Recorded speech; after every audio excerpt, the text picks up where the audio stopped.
Well, welcome to Students Teaching Students, a podcast designed to help you learn English.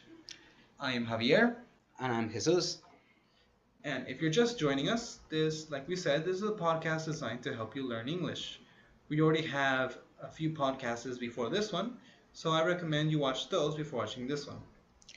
To have a quick review of what we covered in the last podcast, we saw some of the function of modal verbs. We actually saw modals of ability, certainty, probability, and possibility. In this podcast, we'll talk about a few others, Mm, starting with Modal verbs of obligation. The obligations like homework, chores, and all that things that we hate to do but we have to do. suggest it's an obligation, and in obligations we use the modal must and the modal have to, as well as their negative forms. Now, with must, it usually shows general obligations, like in these examples. You must use a pencil on the test. It means that you cannot use anything else but a pencil. It is formal and normally used in writing.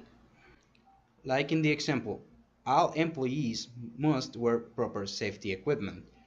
In formal English in general, it is more often used than have to, which is more of a colloquial phrase. What you have to remember is that must is for simple present tense.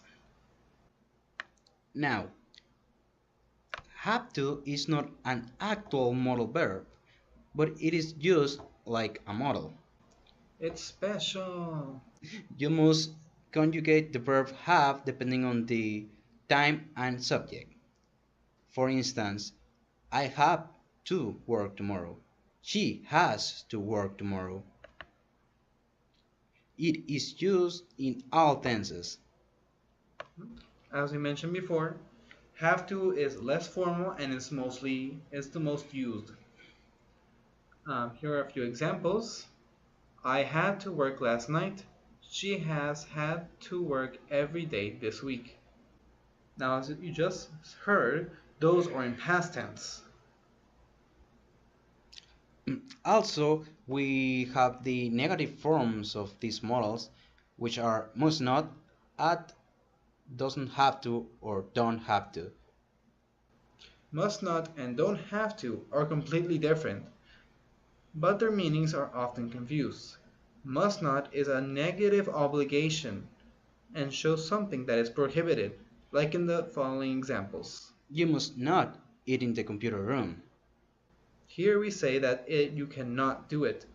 There is no way that you're going to be allowed to bring food into the computer room. And don't have to show something that is not necessary. Like in the example, I don't have to work today.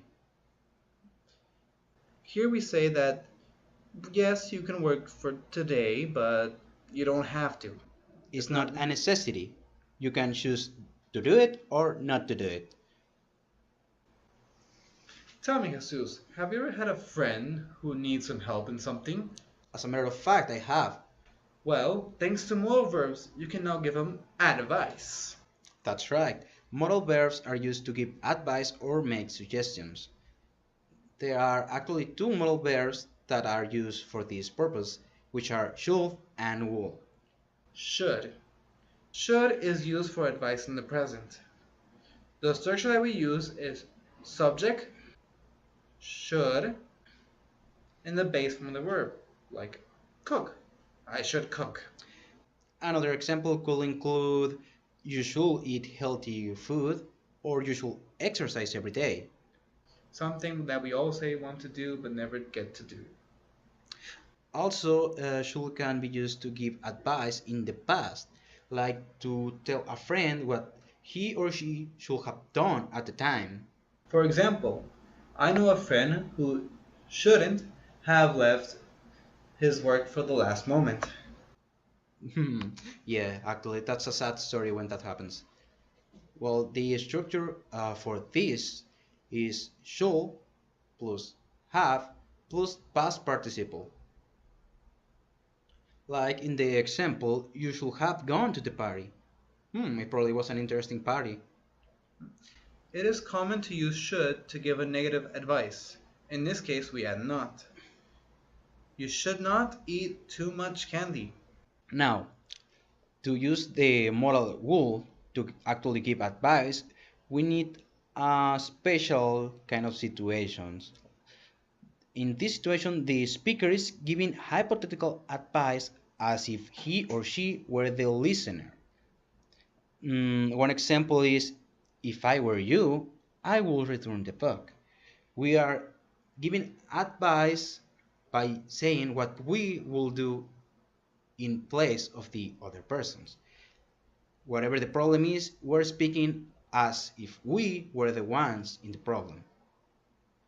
It is not always necessary to include if I were you.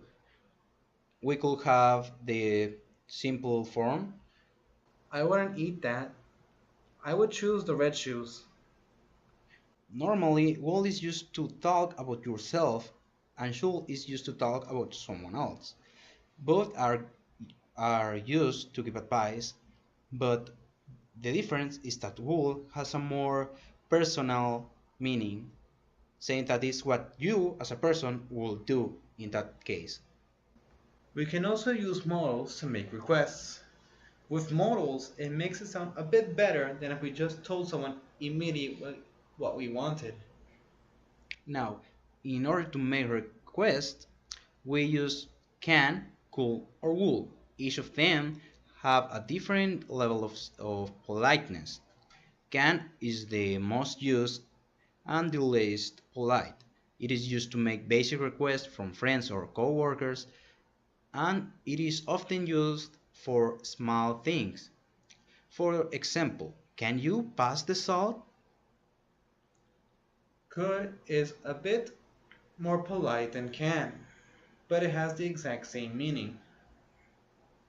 For example, could you pass the juice, please? Could you help me with my homework? As you can hear, could, although it means exactly the same thing, just has a bit more politeness to it. And finally, we have would, which is the most polite of the three. Like in the example, would you mind closing the door? Or would you mind turning down the radio? You can notice the difference in politeness out of the three. Also, we can use would to make polite requests with the verb like. For example, I would like another drink, please. It does sound better if I say so myself. And now we have one final activity for you. This one is a rather fun activity, so I hope you enjoy it. It's a computer game. In this computer game, you're going to be playing as a pirate who has his own castle, and you're trying to take down an enemy. You'll be giving questions, and you have to answer them correctly. Now, just before you can go out and play, we would just like to thank you for being part of this project and to actually support our work. If you like these podcasts, you can leave a comment and stating that you want more of these. I hope you continue to study and learn this language that is very amazing, English. We hope that we helped you to learn something with this series of podcasts. And well, we wish you good luck. So now go and play, I suppose. Huh? And before you go, remember to like and subscribe. It makes us happy. So I think we'll see you around.